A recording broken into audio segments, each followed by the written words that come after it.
and 314 for a shooting at Century Theaters. They're saying somebody's shooting in the auditorium. Roger, keep your fires west of the smoke. You're cleared hot. An officer hit. Send me the world. Don't go over that fence. Don't go over that fence. Grab the shotgun again. Welcome to Tactical Tangents.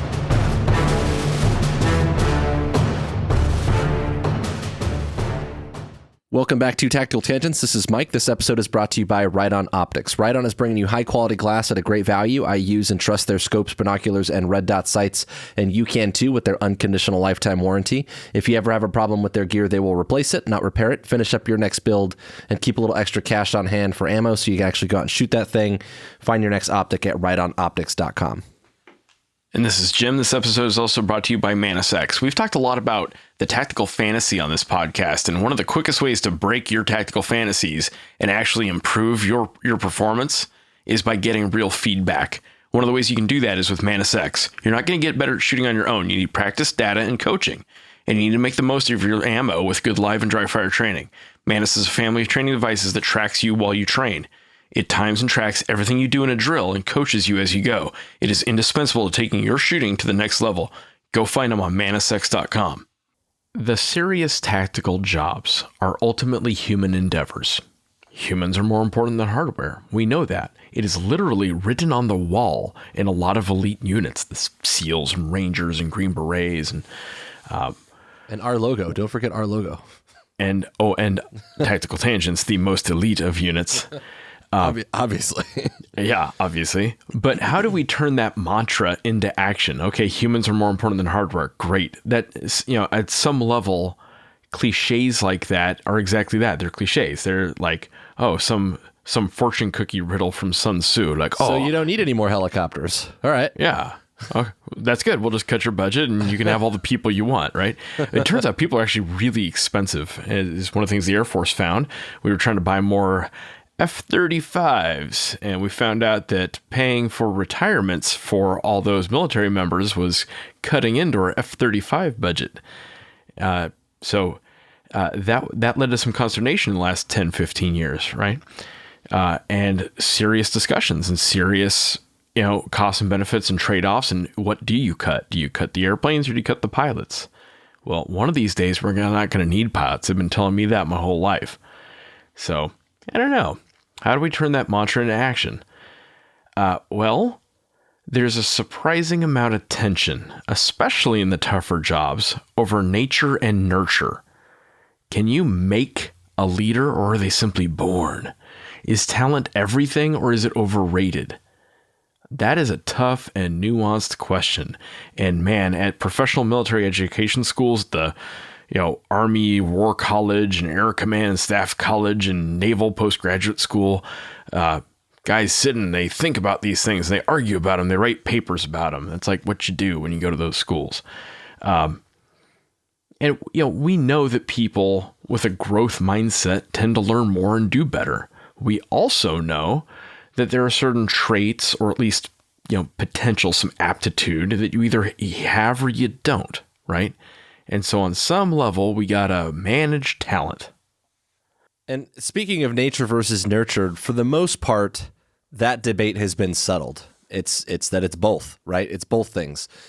It used to be that researchers would take a stance on nature versus nurture, and they would just argue their stance. And the more and more that they've dug into that, they've figured out, well, there is an element of both, right?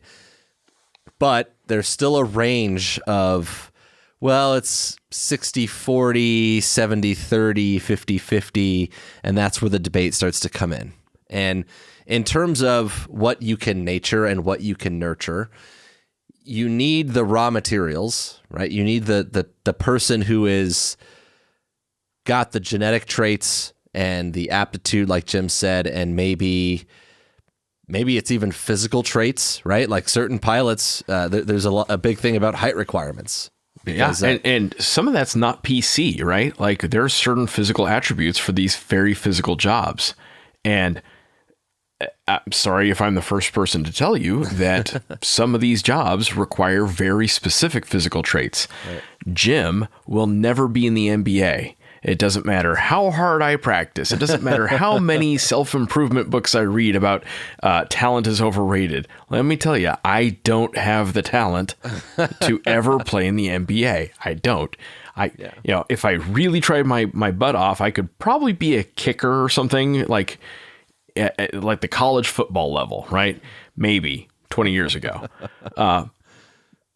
But there are certain physical attributes I just don't have. Certain size, height, weight, whatever requirements.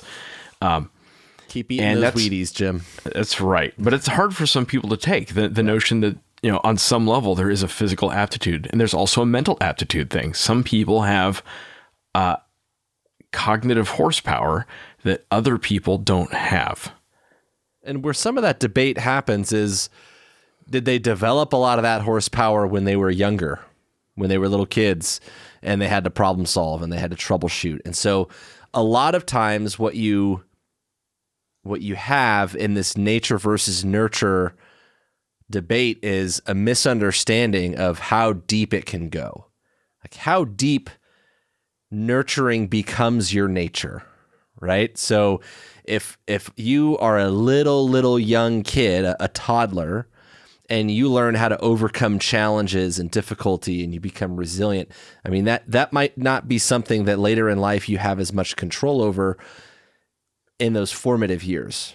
And so there's a lot to be said about in your 20s and 30s what became your nature, but there might be those underlying roots that were nurtured on some level. And there's some really cool discussions to have on this topic, right? Yeah. Early childhood education and implicit bias in people. Yeah, right. Learning theories. I had certain resources growing up that the kid next to me didn't have. Does that mean I have more aptitude? I don't know. And the thing is, at some point, push comes to shove. At some point, you're in a job interview, and we're trying to figure out whether you've got what it takes to do a job or not, right? And so at the end of the day, what this all boils down to, like a lot of things, is it becomes a leadership challenge. And for leadership, what you have to be careful about is not putting too much weight into one or the other. And importantly, especially if you are managing a team or trying to put together a team,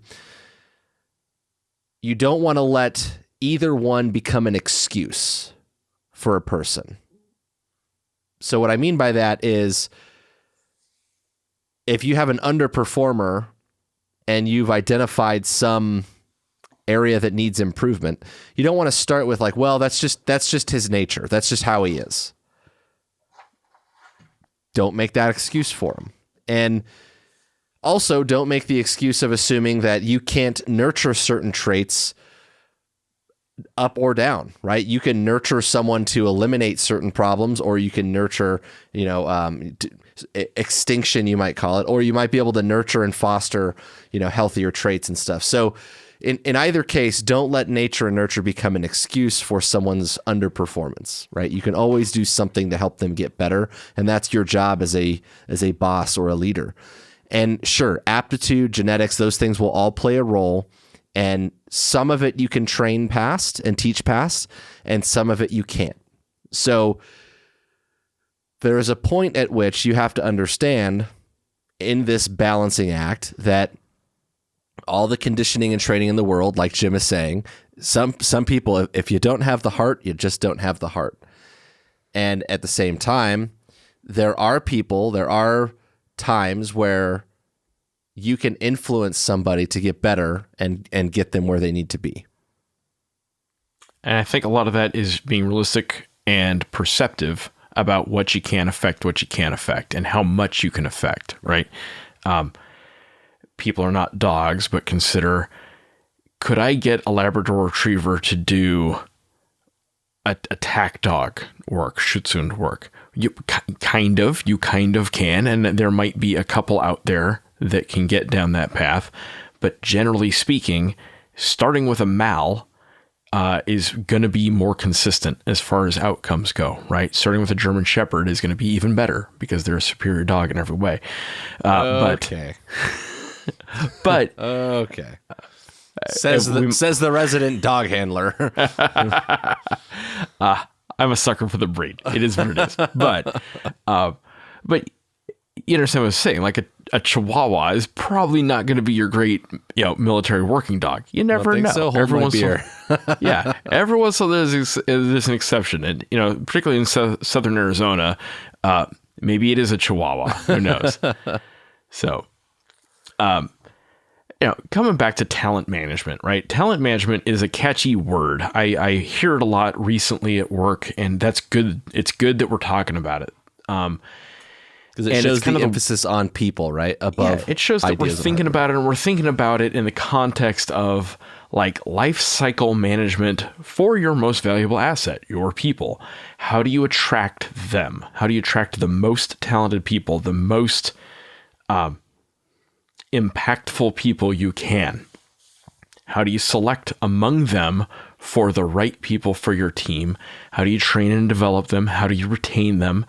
And ultimately, how do you retire or reintegrate those people back into the world? That's $1 million question. And in some cases, that's $1 billion question, right? The next CEO of Twitter that's going to be like $1 billion job, right? Or Apple or Disney. And how do you pick that gal or that guy? The next commander of U.S. SOCOM, the next commander of, some SEAL team or something like that. Like those are very impactful jobs, and picking that person, and developing that person, taking the traits they show up with and then developing them into and preparing them for that responsibility is a big deal, right? And we got to get it right. Because ultimately, those people are going to make decisions, and those decisions are life and death, at least in the case of the military tactical world, right? So it's one of the core elements of leadership, this talent management thing. And just like the discussion about nature and nurture, there's always the discussion about, like, do you want to be a leader or a manager? That's important. It's an important discussion, but it's also kind of stupid, right? You have to lead people, obviously, but I hate the mantra like, oh, you want to be a leader, not just a manager. Bullshit. You got to be both, right? If you don't manage people well, you're going to lose them. It's not either or. I might find you totally inspiring and totally charismatic. Wow, he's such a great leader. But if you waste my time and my effort by being a shitty manager, I'm going to bail on you. I'm going to go somewhere where my talent can actually be applied. You might inspire the hell out of me, but if I'm not getting paid, I'm not going to stick around real long. Or if I think I can get paid twice as much somewhere else, I'm not going to stick around real long, right? So going through kind of that life cycle process, attract, select for, train and develop, retain, and retire or reintegrate. How do we do it? Well, in terms of attracting, Mike, what are some things that strike you for how do we get those high quality people to show up and apply?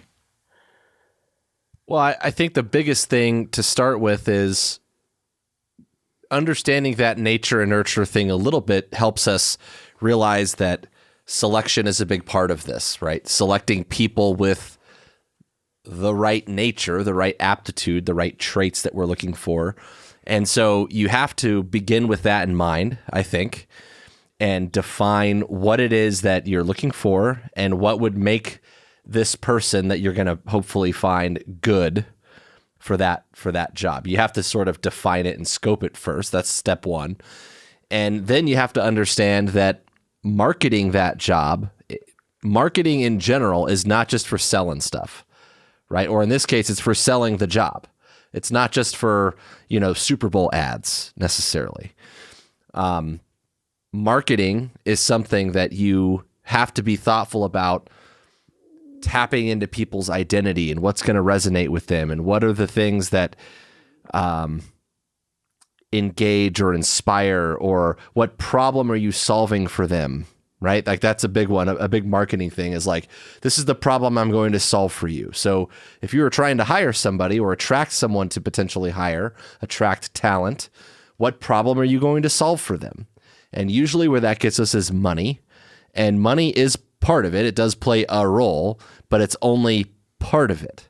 And that's the big thing. And this is something, especially in private sector jobs, you can have a position that involves, a 6-figure salary if that person is selling X number, working however many accounts or selling this many widgets or whatever it might be. And so it becomes pretty cutthroat, right? You might have a scenario in jobs like that where peers are not cooperative, they're competitive to a detriment. It's okay. Competitiveness is okay. It's okay to get people kind of in the ring on some things, but not to the point of like cutting each other's throat.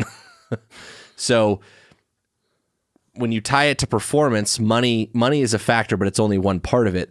But you got to pay people well. And historically, labor costs are always a big line item in the budget, right? Labor is always going to be thing number one for the most part. But you need to think about it in terms of this is your biggest investment. The people that you are trying to attract for this job and ultimately select and hire, train, whatever, should be your biggest investment. That should be the bulk of your effort in your endeavors. So I think you have to find a quality versus quantity balance in that. Yeah. Those are my initial thoughts anyway. And the money thing's tricky, right? Like, I'm not a labor expert by any means. And often you're not going to be in a position to control the pay and benefits packages for people. But if you are, consider that, this is a good place to put that investment money versus some other places you could put it. One of the tricky parts of that is you're not just paying them usually while they're in your employment. In a lot of the government jobs, there is this ballooning cost at the end, right? Where you're paying for disability, you're paying for retirement. And that has evolved over the course of my career toward more 401k type retirements versus traditional pensions. But the long-term costs of the talent you're bringing in is a factor, right? We can't pretend that's not a thing. It is a thing. But you as an employer have to be competitive with all the other places people might want to try to get a job, right? And the traditional one for the military and flying, right, is an airline pilot. Traditionally, that was considered a good job, and it was considered a pretty high-paying job. Now, it depends on whether you're flying for the regionals or flying for the majors or international routes or whatever, but let's say, whatever it is, $200,000 a year, $300,000 a year, compared to a military pilot, maybe a captain or major, making right around $100,000, maybe $120,000 a year. That's still pretty good compared to what a lot of people make in a year. But it's not as good as that 300,000 is. It's not competitive, right? It's not competitive. So consider that. At least based just on money, right? It might be in other ways. Aha. Now we're on to something. So in the military, we call this recruiting. And recruiting is way more than like the office at the strip mall. This is all the stuff you do to make your organization attractive to valuable people. Right. And there's a lot that goes into that. A lot of that is the public image and public trust. Strong, worthwhile, go-getter people don't want to join an organization that has a shitty reputation. The military's put a lot of time and effort and money into building that positive public image. That's everything from like the design of our uniforms, ironically, to having jets fly over the Super Bowl. And pop culture has a lot to do with this. Now, I'm not kidding when I say I'm a military pilot because I watched Top Gun when I was a kid. Didn't recruit me to the Navy, but it sure as hell recruited me to military aviation, right? Think about that in the context of law enforcement. In 2023, why would someone want to be a cop? What do you have to look forward to? And that's tough, right? Like, man, the public consensus, at least on the internet, is that all cops are these like power hungry, racist, trigger happy, power trippy, trigger happy monsters. And then you look at the pay scale and you're like, well, fuck that. No thanks. Right? And that is a challenge for every police chief in the country. and every city manager in the country. And if you don't understand that, you don't understand the problem, right? So what can we do about that? Well, think about that. Think about what can we do as far as personal outreach? What can we do as far as being ambassadors for law enforcement? What can we do to improve the reputation of law enforcement writ large across the country? And then say someone does become a cop, right? Why would they want to try out for the special teams? Why would they want to try out for the SWAT team or K9 or air unit, right? And that's different for everyone, right? Everyone's got their own little psychology that goes into it, but often it is the reputation that goes with that. It's trying something different, trying something special, being able to say you're a SWAT guy, right? That still means something in this country. And you got to be honest, movies and TV, they have a lot of role in that, right? I don't know how many people NCIS recruited to the investigative services, but I know half the country is trying to become a CSI right now. They don't know what that is, but man, they want to be a CSI, right? So something is working in pop culture and pop consciousness, right? I would offer that beyond that, personal interactions, at starting very young, personal interactions make a big difference, right? Your school resource officer, your DARE officer, they may not keep you off drugs, but they are your first real interaction with law enforcement in most cases. And also, how your parents talk about the cops plays into this a lot, right? If mom and dad hate the cops, odds are very good so are you. And that's a thing we have got to get control of the public narrative. And that doesn't mean control the public narrative. That means we have to control some aspect of that conversation. We have to control how we present ourselves, right? And it's a public image thing. And this is not the only profession that has struggled in public image over the last 100 years. I remember distinctly when the military struggled with public image in the, post-Vietnam, pre-Desert Storm era, which I remember at least a little bit of that. There was, I remember Vietnam veterans talking about coming home from the war and getting spit on. Like I've talked to individual ones that were changing planes at airports and getting harassed flying in uniform. And it took a lot to change the momentum on that. And that was a deliberate thing, but it's a thing, if my law enforcement brethren want to have an impact, this is an area like collectively y'all need to think about. Yeah, that's going to lead us to, once we start attracting people, how do we select them? And I kind of already got into this when we talked about attracting people in terms of defining your requirements a little bit. I mentioned that, right?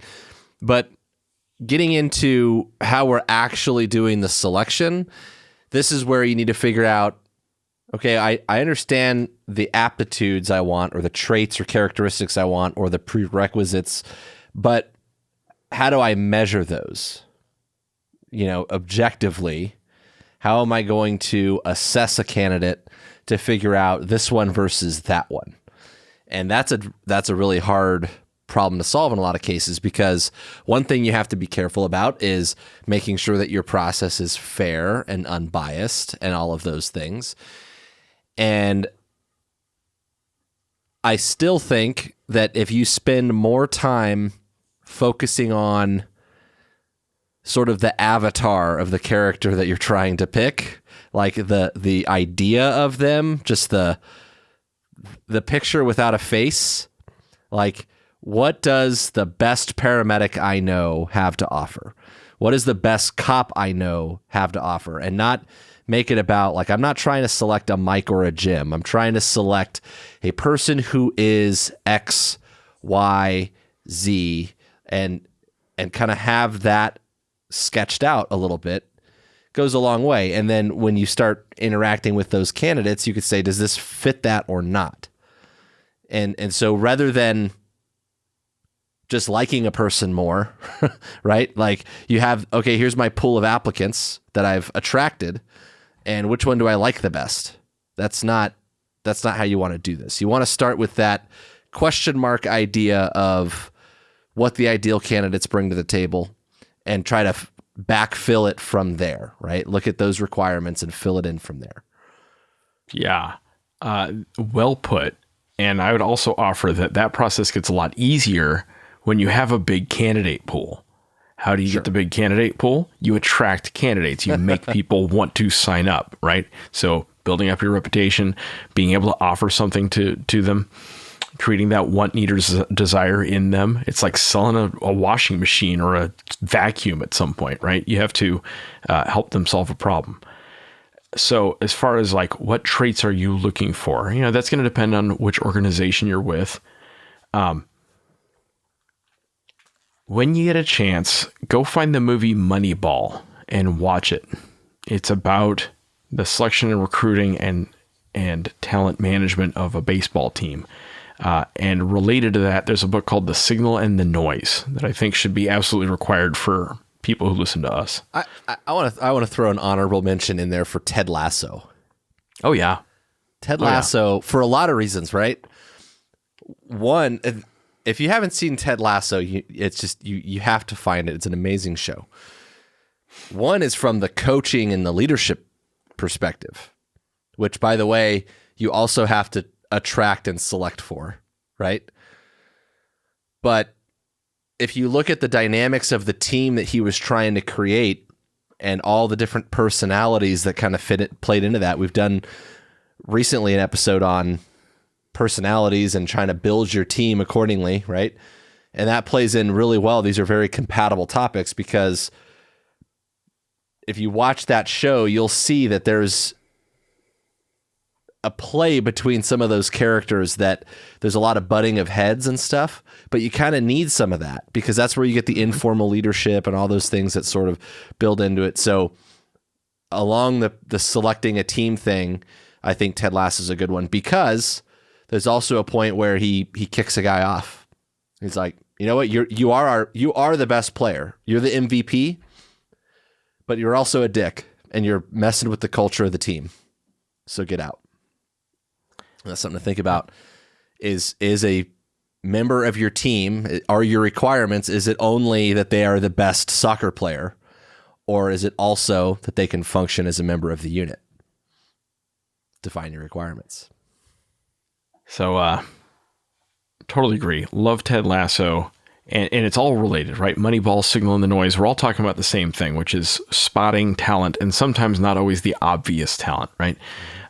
They both do a good job explaining that sometimes the characteristics you're looking for aren't always the obvious ones.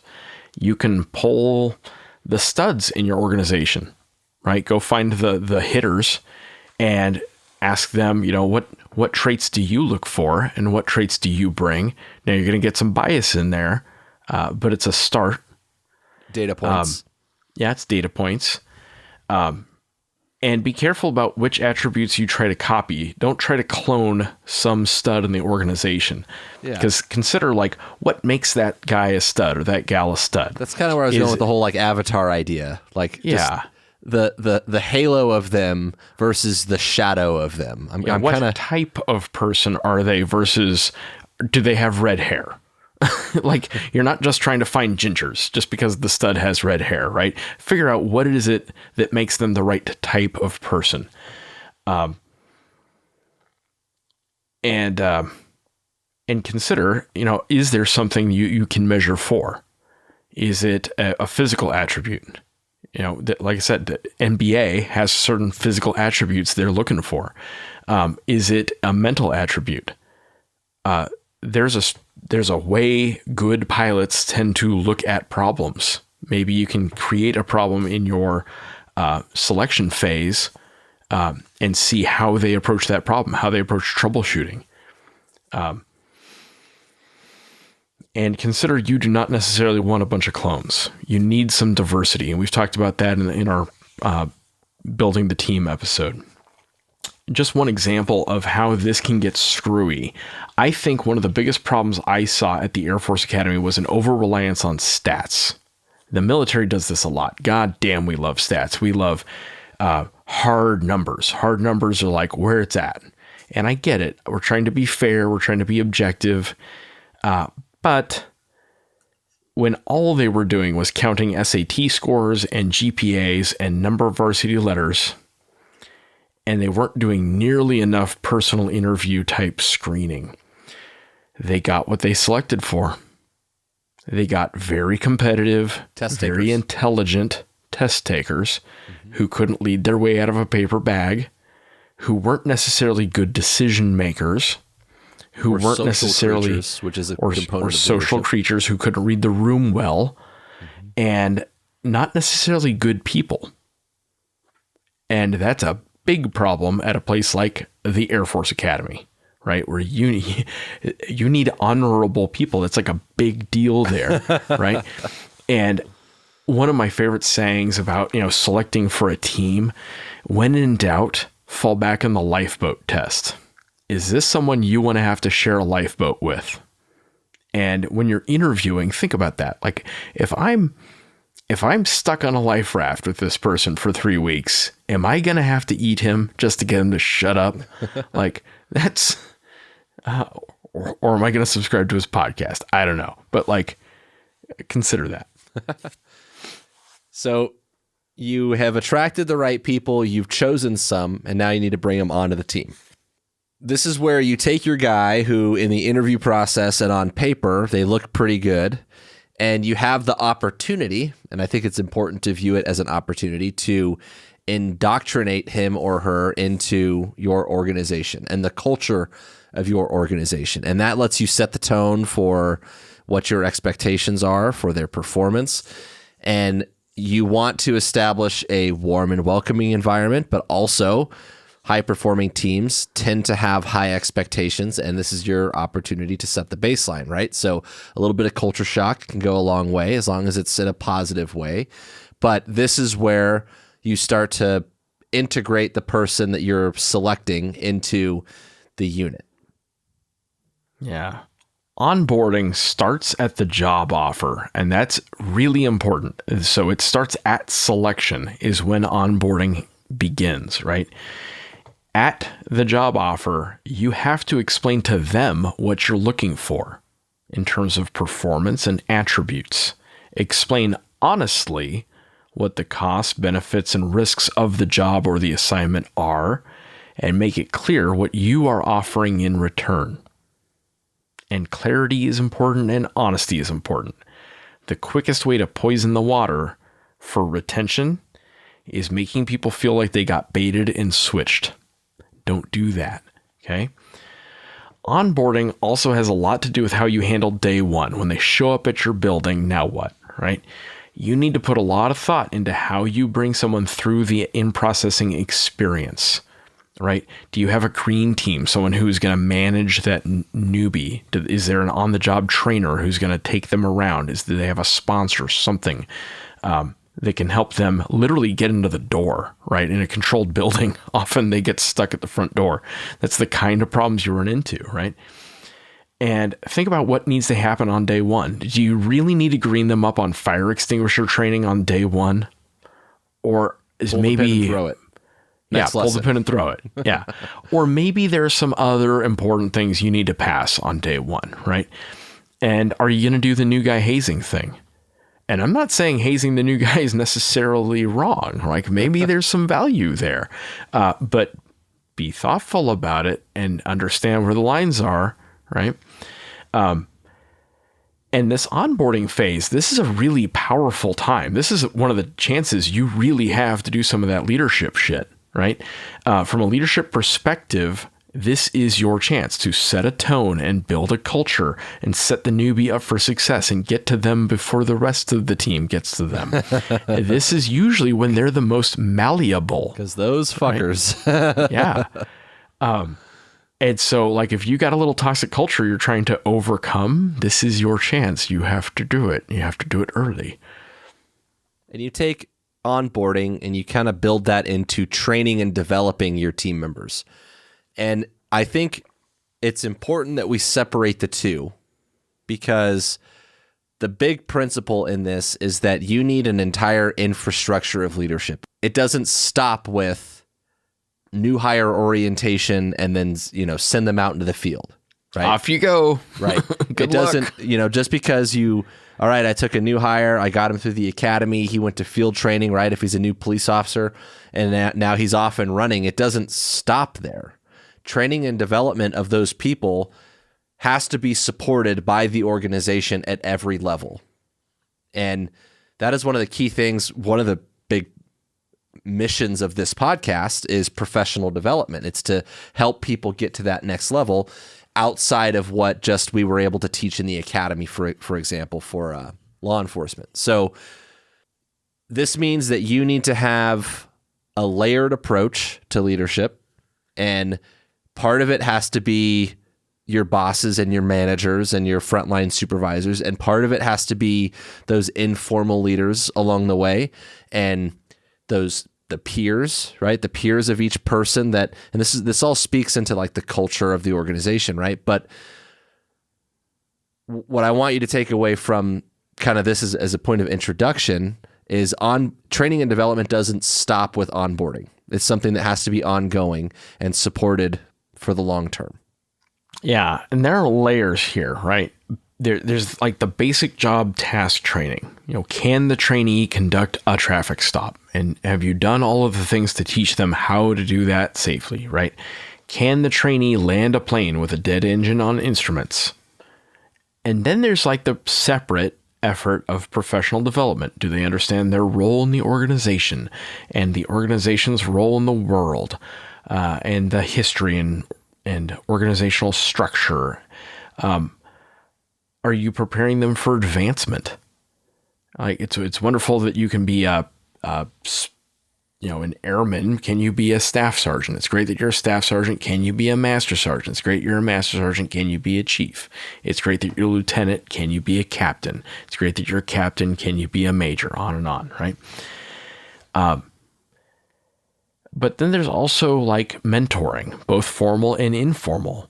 That's part of this train and develop thing, right? And there's grooming, and that word has some connotations to it. But in this context, I mean preparing them for a specific job, right? Nice recovery.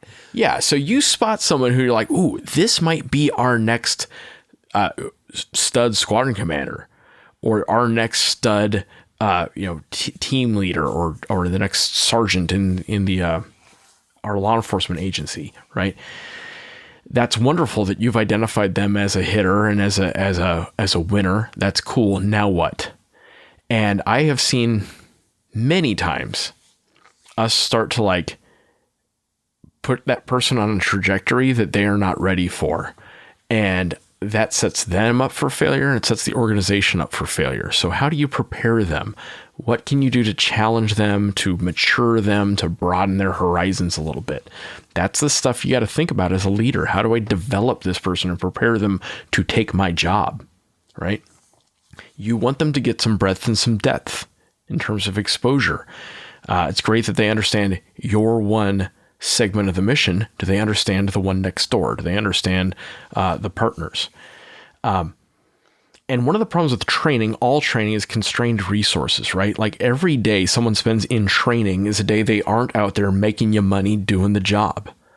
Every day they're in training is risks that they're taking in training that they wouldn't be taking if they were just sitting at a desk. So you need to put work into training that's going to show return on investment. That is tough. That is both leadership and management, but you got to do it. Yeah. This is Mike, and I just want to jump in real quick to announce our new partnership with Brink Drones. Brink has created life-saving capabilities in a drone that can break windows, fly into houses and confined spaces, and even crash into things and stay in the air with advanced pilot assistance that does not use GPS. Brink drones are built in the USA. It has night vision and IR that can function in blacked out and zero light conditions. It can flip itself back over, and it is a flying cell phone with two-way communication and a live video feed. It can even carry and drop off items for hostage negotiators with the payload feature. Brink has a really cool and compelling heritage that came to be after the 1 October mass shooting at Mandalay Bay in Las Vegas, and they are committed in their mission to leverage technology to save lives.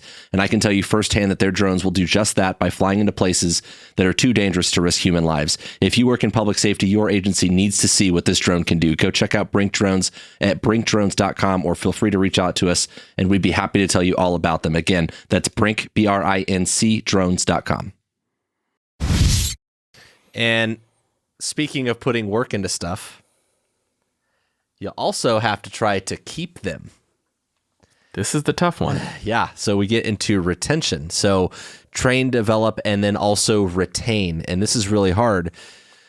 One of the best things I think here in terms of retention that you can do is make sure that your people feel empowered and involved and invested, right? And not just invested like they have buy-in in the organization, which is important. That's part of it.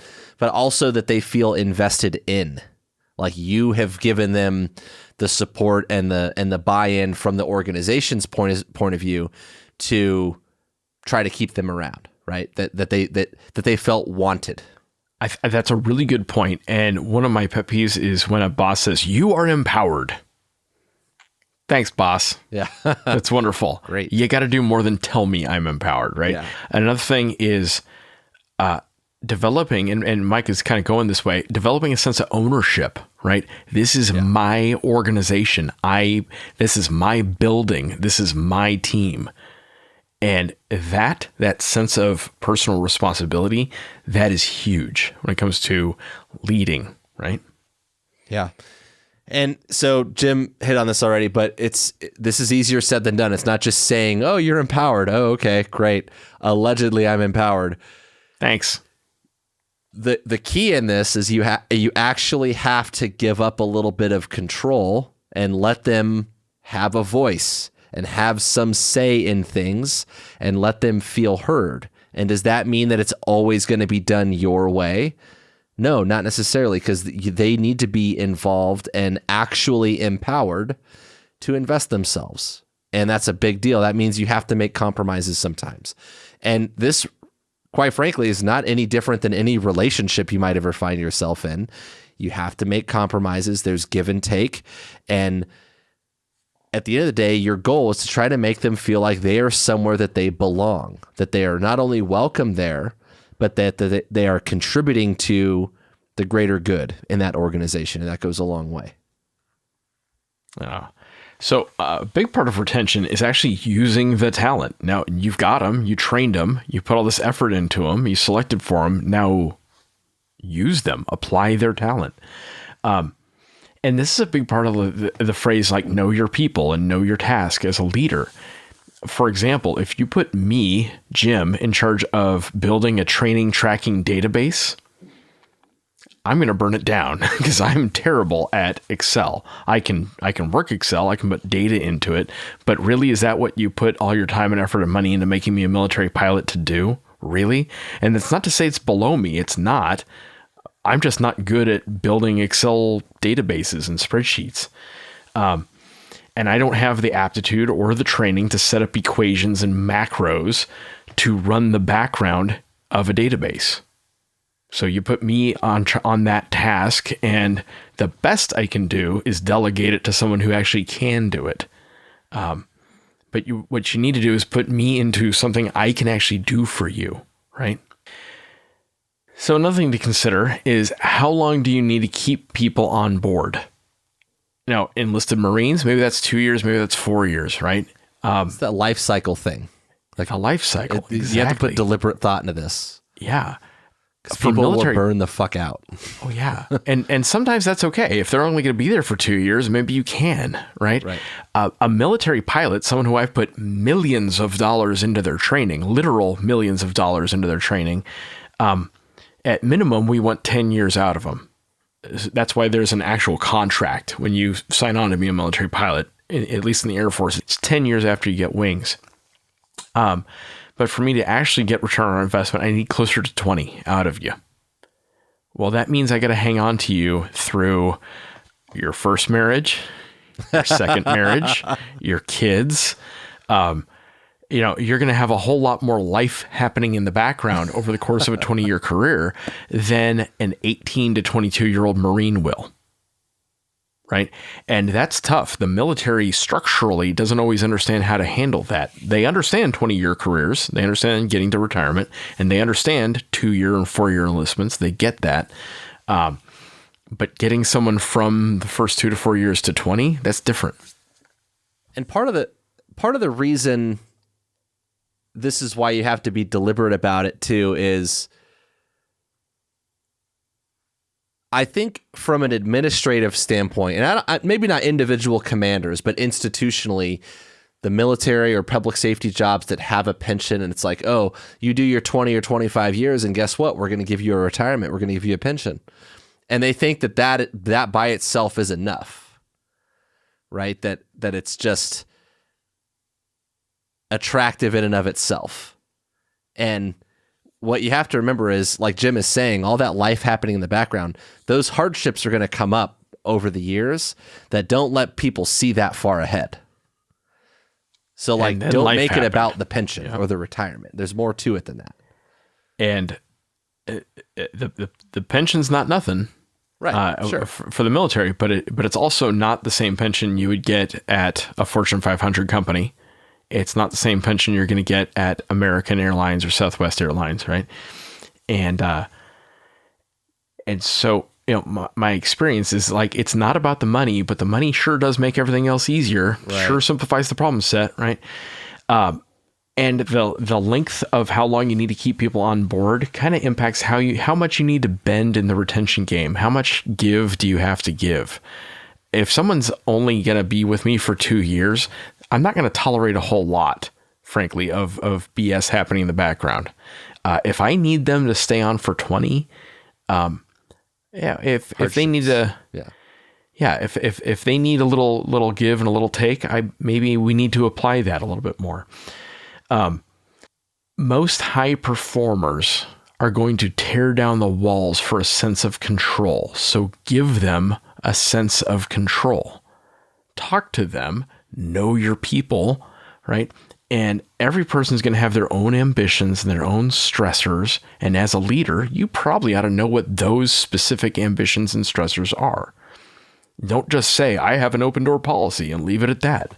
That's bullshit leadership. Don't do it. You can say you have an open door policy, but that's the beginning of the conversation, not the end of it, right?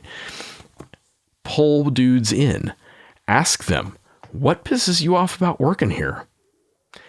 Give me a debrief on how I'm doing as a boss. Yeah. What is our next safety mishap gonna be? What keeps you up at night? You might be surprised how honest people are with you. A lot of bosses are terrified. Well, it's not the enemy, sir. It's fucking you. It's you. And I've had those candid conversations, and it's. And then do something with that information. Don't just let it go one ear and out the other, and don't just sit there and check email while you're having that conversation. Listen to what they have to say. Maybe write it down. Have a 3x5 card for each one of your dudes. Right? This is what worries them. This is what they're good at. This is what they're trying to get out of their career. And it's not going to be the same for everybody, right?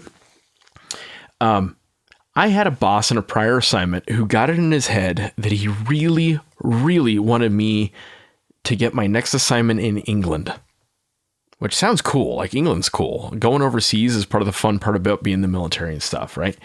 And he thought he was really hooking me up by getting me this sweet overseas gig. I had a couple bad deals. He was trying to get me a good deal, right?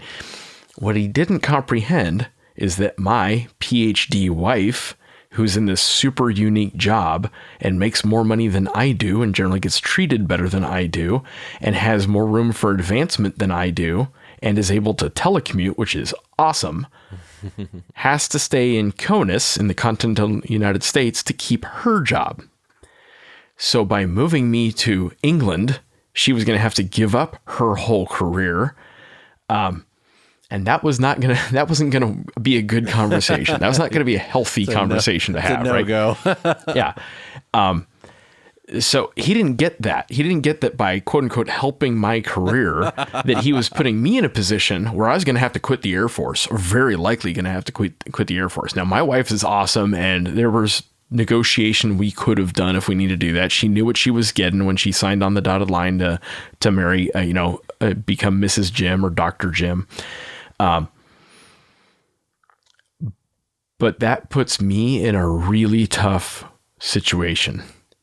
And if he had just listened and understood what I was telling him, he would have gotten that, right? Related to that, don't give people reasons to leave. Like one of my favorite sayings about real estate, like if you're trying to sell your house, don't give people reasons to get back in the car. Pro tip. Right. Yeah. Pro tip. This goes back to marketing, right? It's not just for selling stuff, but also in this case, retaining people. Yeah. So why do people leave their jobs? Shitty boss. Well, don't be a shitty boss. Well, gosh, isn't that easy, right? Feeling like your talent is being wasted.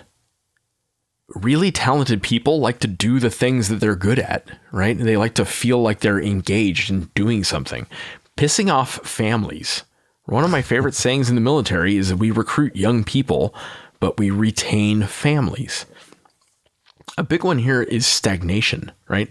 And this is tricky because of the hierarchical nature of the military and law enforcement. We only have so many ranks, right? We need lots of police officers. We only need one chief.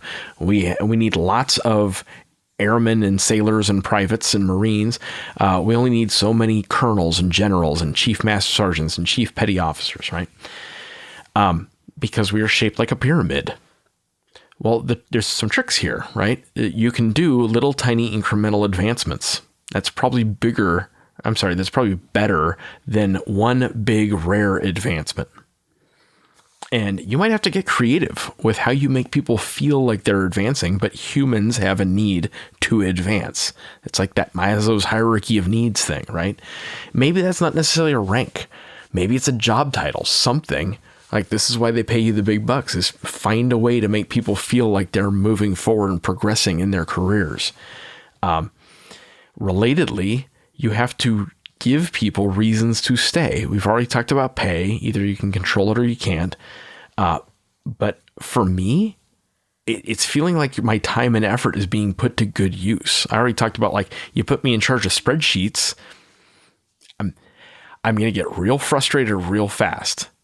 Again, it's not below me. It's just not what I signed up to do. Not even remotely what I signed up to do. It's not what you put $1 million into training me to do.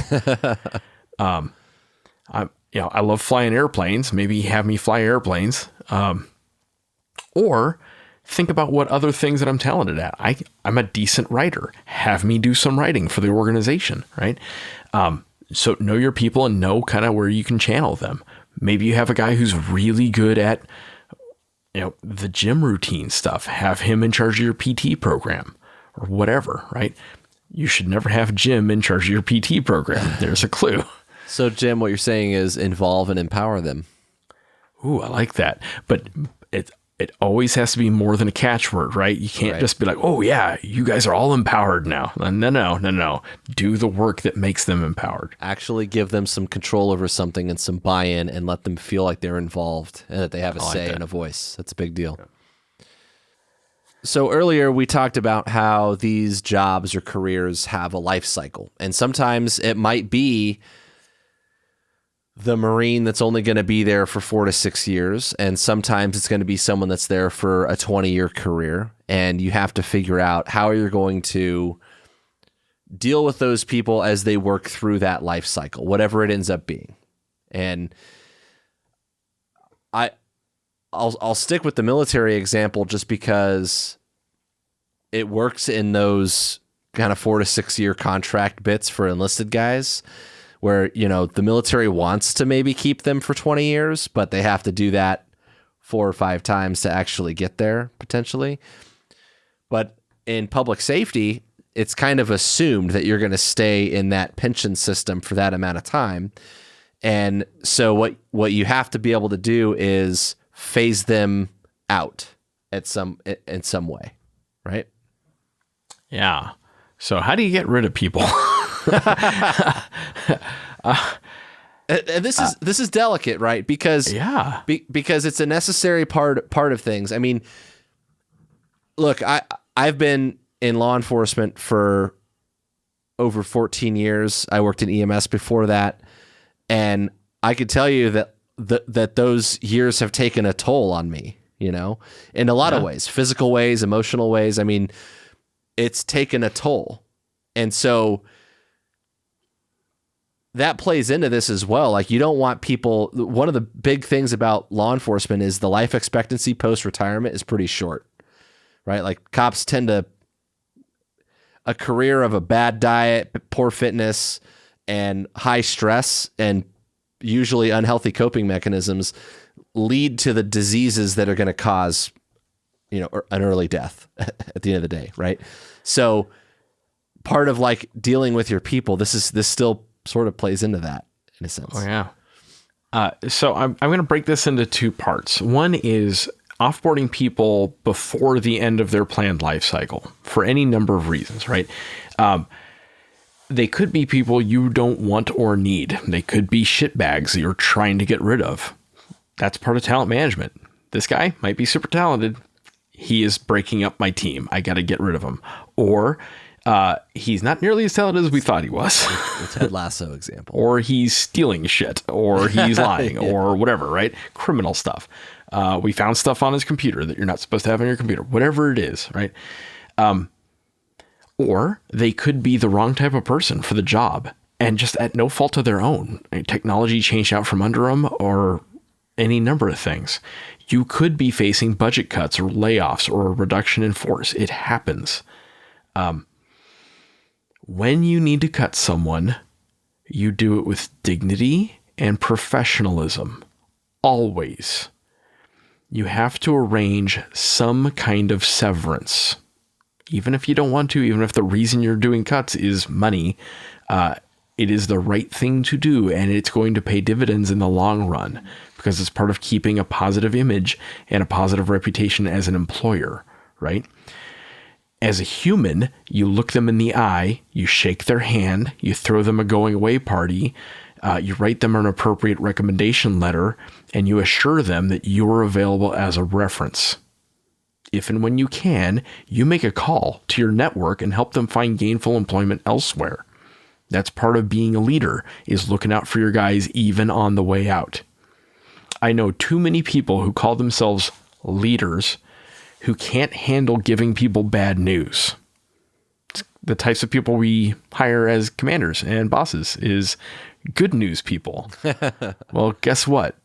One of the reasons you get paid the big bucks is you give the notification to the spouse when somebody dies, right? It's not all rainbows and unicorns out there, guys. It's not all rainbows and blowjobs, right? Or blowjobs. I was going rainbows, unicorns, blowjobs. Okay. I don't know if that's going to make it into the episode, but we'll see. Oh, it's going to make it.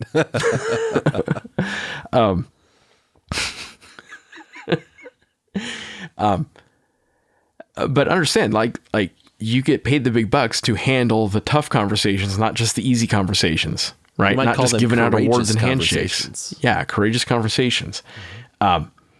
So yeah, you need to be able to give people bad news. And one of the problems is we don't teach this stuff well. Is there a course in the leadership school about how to give bad news? I never got it. They never did that at the academy or squadron officer school or air command and staff college or whatever. I never got that. Probably shoulda. Maybe somewhere between like all the other ridiculous trainings I've had, we should have talked about that. Remember that you might need those people back in a big hurry if the political tides change and we need to do a big hire, and after we just did a big round of layoffs. Well, if you left them on bad terms, you may not get them back, right? So even if you're cutting them because they were low performers, but you might want them back in some capacity, maybe not the ones you're firing for cause, but everybody else, make sure that those people know that they're the first ones you're going to call and that they're going to be at the top of your list in the next round of hiring. You want them to leave your organization saying good things about working there, right? Separate category, people departing on their own. It's time for them to leave. They got a better opportunity elsewhere. They're timing out. They're retiring. They're just moving. Yeah. They're done for whatever reason. It is still in your interest to manage their departure. Do a candid exit interview. Ask them for a gloves off debrief about how things are and how they're going. It may be the most honesty you get as a boss. And in the high impact jobs, I think you have a moral duty to offer these people some support on the back end. If we are going to tear you up, we owe you something on the back end. That starts with transition to their next job. Again, write a meaningful recommendation letter. Help them with their resume. And not just like the military has like a TAPS program, a before you depart program. That's great. But I'm talking personal interaction, personal leadership. Make a phone call on their behalf. Call the person they're interviewing with next, right? And this is also like the social support network. It needs to be more than a candidate. Hey, bud, call us if you need anything. That's great, but actually invite them to the next barbecue or the next 5K. One thing I heard in a talk recently is like, let them use your gym for a while. Like let them stay engaged and connected. Keep them in the Facebook group, start an alumni group, something like that. Remember that when people leave, they're going to talk about you and they're going to remember you. Those people are your best advocates and recruiters and talent scouts. Take advantage of them. Stay connected with them. That is part of this whole integrated life cycle management process. Is those people are going out of the world and they're going to be finding your next batch, right? So use them. You also got to have some appreciation for the fact that no matter what, these old hats, the guys that, maybe they're done, maybe they're checked out, maybe they don't offer what they used to offer. There's still institutional knowledge there, and there's still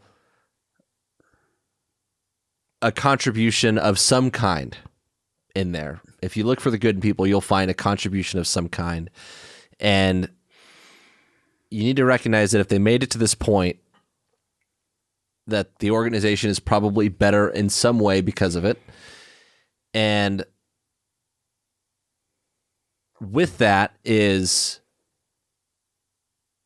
just a respect for the service and their loyalty that they've had over whatever time it was, And it doesn't mean that if someone is only there for a short period and they decide, I can't tell you how many cops get into law enforcement and they decide after, a year or two, they're like, hey, this is not for me,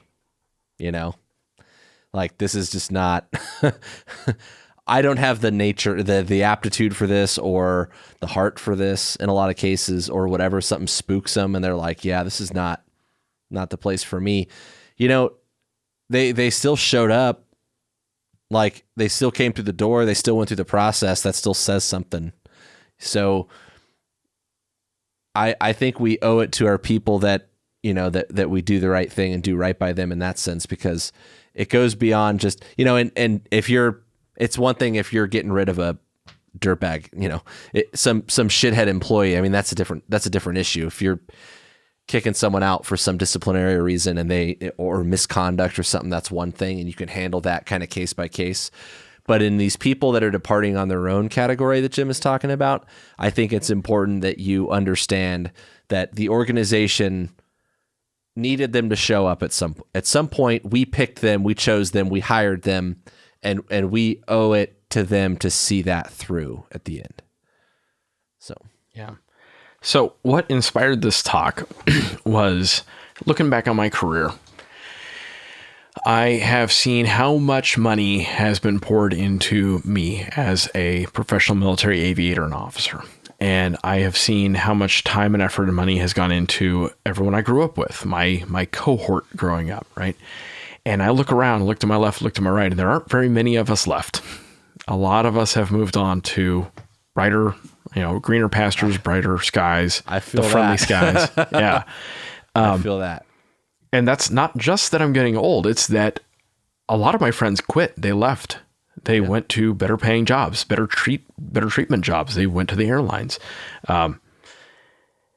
And I see in a military institution that doesn't understand why. And they just don't get it. And some of the discussions I've heard senior leaders talk about is stuff like, well, yeah, we just can't compete. They're making more money and it's all about money to them. Yeah. It's like, no, it was not about money to them. I know these guys. These are red-blooded American heroes. They had a dozen combat deployments. first off, they did their time. They did exactly what their country asked them to do. And I saw some of how they got treated. I saw being in Afghanistan and being notified of a series of layoffs, a reduction in force, and hearing the colonel say, well, you may not have a job when you go back home, but we'll try to take care of you while you're here. Gee, thanks. And then expecting those same people to show the institution loyalty after that, so that we could fund, 3 more F-35s or whatever it was. While we're out fighting. Wow, man. One of the most talented dudes I know, a weapons school instructor pilot, has close air support guy. He's killed more people than cancer. A really, really talented, really smart guy. One of these reductions in force happened, and they did an assessment on all of us. We all got a piece of paper saying, you're in the definitely keep category, or you're in the keep, or you're in the definitely get rid of category. And this guy, despite the fact that he had done everything right, he checked all of the boxes. Great dude, decorated no shit war hero. He got put in the keep if it's convenient category. And he went to his boss. He's like, really? And the boss is like, oh, it's not just about aviation. It's about officership. And this guy is like, okay, I'm going to go fly for FedEx. Yeah. And man, some of these people who become senior leaders, they don't understand the words that they're saying, and they don't understand the impact it has on their people. And it's a lack of empathy. And I don't say this as a bitch session. There's a reason I have stayed for as long as I have. Free socks mostly, but consider from 0.6 merino wool. From 0.6. That comes from the podcast, not from work, Jim. I just want to remind you. But consider that I had good reasons to stay, and I was not given enough reasons to go. Although there were definitely some days where the military tried to give me those reasons. Their right? best. Bless their hearts. Bless their hearts. And one of the reasons I do this podcast is I want to teach the next generation of commanders to have those conversations a little bit better, a little bit more thoughtful, and think about the talent management in general. How are we attracting people? How are we selecting for them? How are we onboarding them? How are we training them and developing them? How do we keep them? Because we're going to have another big war, like a biggin. We know we are. It's a matter of time. It's a when, not if situation, right? And I don't know where it's going to be. Maybe it's Russia. Maybe it's China. Maybe it's against Twitter. I don't know, but it's coming.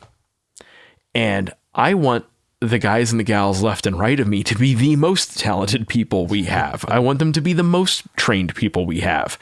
And when I see those, a lifeboat. yeah. And when I see those most talented, most go-getter people leave to go fly the friendly skies, that scares the hell out of me. Because who do you get left? You get me. I need better than that. The taxpayers expect better than that and deserve better than that. So we got to get it right. And whether we're talking about the military or talking about the local municipal PD or sheriff's office, it's the same stuff, right? How do we make ourselves attractive for talent?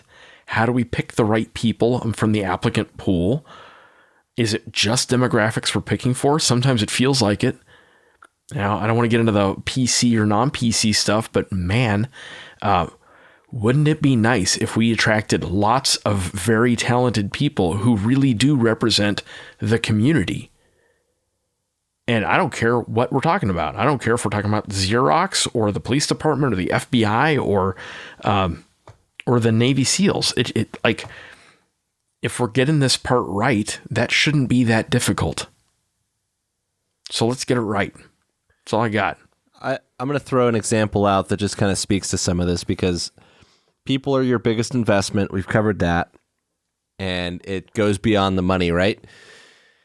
And I'll use the example of working for an agency that is not the highest paid agency around. And in terms of marketing, what we have to offer is, when I wanted to be a cop, I wanted to go somewhere that did police work, right? And there are agencies that pay a little bit better. They have nicer equipment, newer equipment. They're arguably in a lot of ways treated better. But if we talk about the mission and the purpose and where I can feel that my talent is not being wasted, it's out here in a bigger city where it's busy, right? And there's real crime that we got to deal with. Not that there's not crime in those other areas, or that the guys that work for those other smaller agencies perhaps are not having fulfilling careers, right? I'm sure they are. Just saying, in a case like mine, how, and where I'm going with this more specifically is, how does an agency market that, right? We have our own SWAT team. We have, not only do we have a K9 unit, but we actually get to use our K9s, on stuff. And we have an air support unit, and we actually use the helicopter for stuff. And, we're trying again to get a plane. We used to have one, then we got rid of it, and we're trying to get one again. And so there's ways that you can sell that stuff that invest in people in ways that tap into some of that motivation, those intrinsic needs that they're after, the Maslow's hierarchy stuff, their purpose and their calling, and all of that. And those are the same sorts of things that you need to tap into when you're thinking about recruiting, attracting, recruiting, training for, developing these people, is what is going to make this lead to mission success? And how do I put this team together and manage this team in a way that gives it continuity, right? Because what you don't want is the all-star team that makes it through one season and that's it, right? You want that continuity that Jim is talking about. You develop people over a 20-year career, because in 20 years, they're going to be leading the next batch of guys or gals, right? So you need to kind of back up and see that for what it is and really tie that into the bigger picture. That's all I got. I like it. Be safe out there. Be smart out there, and manage your talent. Do the job. Do the leadership stuff. Word. All right, guys, that's all we got for tonight. This episode is brought to you by Drip Drop. Drip Drop Oral Rehydration Solution is an electrolyte powder that you mix with water. It was formulated by a doctor for quick absorption. I work in the desert, and it only takes a few hours in the heat, wearing body armor, carrying around a bunch of gear, before I start feeling like crap and fall behind the curve in dehydration. Drip Drop keeps you in the fight so you can finish the mission and rehab for the next one. Go get you some at dripdrop.com or on Amazon, or ask your supply guy to find it for you. This episode is also brought to you by Dry Fire Mag. Ammo is hard to find these days, and you need to stay proficient by working your dry fire training. Dry Fire Mag solves the common and annoying problem in dry fire of constantly having to rack your slide to reset the trigger. With Dry Fire Mag, all you do is clear your weapon, load this training mag up, and work on your trigger work. Check them out on dryfiremag.com. Don't forget that we put out new episodes on the 1st and the 15th of every month. If you like what we're doing, you can head over to Patreon, give us $1 for each new episode. That money's going to go back into bringing you good content. If you want to interact with us, you could find us on Facebook, Instagram, and Twitter. We are at TacTangents. You can also email info@tacticaltangents.com. And one last thing, our Facebook discussion group. We've got a little group going on Facebook. If you go to the groups tab on our page, you can join it. We've got more followers on our page than we have in the group. So I know there's some of you out there following the Facebook page that are on Facebook that are not in the group. Lots of like-minded people in there. So come hang out with us. All right. That's all we got. Good talk.